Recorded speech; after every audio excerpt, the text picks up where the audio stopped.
Hello friends, these tips come directly from technicians who work at this appliance repair shop and have plenty of experience with these types of issues.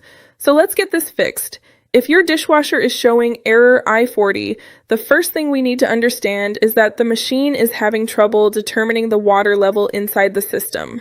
At the shop, we see this code more often than you'd think, and many clients come in saying the unit starts normally but stops before finishing the cycle, which already gives us a clear clue about where the issue is coming from. Now, that behavior lines up perfectly with what many clients say: it stops halfway and doesn't do anything else. From our experience, this happens because the sensor that measures the water isn't sending a reliable reading. As we often say at the shop, if the machine doesn't know how much water it has, it won't risk continuing to run. Moving on to what we usually check first, the pressure or water level sensor is often one of the main suspects. In many cases we've seen, the buildup of grease, detergent, or residue ends up affecting its performance.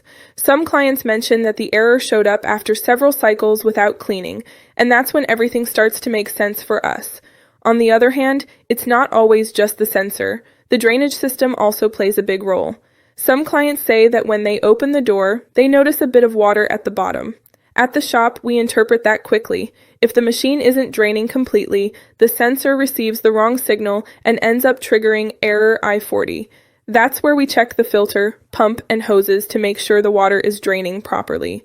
As we dig deeper, another possibility comes up that can't be ignored: the sensor's electrical connections. Some clients say the error comes and goes without any clear pattern, and that's usually a sign of loose wires or worn contacts. Shop technicians always explain that an intermittent signal can completely confuse the system.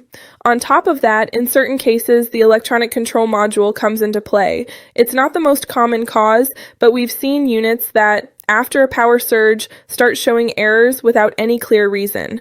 From a technical standpoint, this can cause the board to misinterpret the sensor's information, triggering I40 even when the rest of the system is working fine. In the meantime, something we always recommend before assuming a more complex issue is doing a full basic check.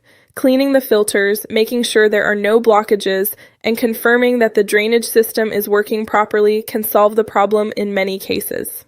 It's amazing how often simple maintenance prevents a much more complicated diagnosis.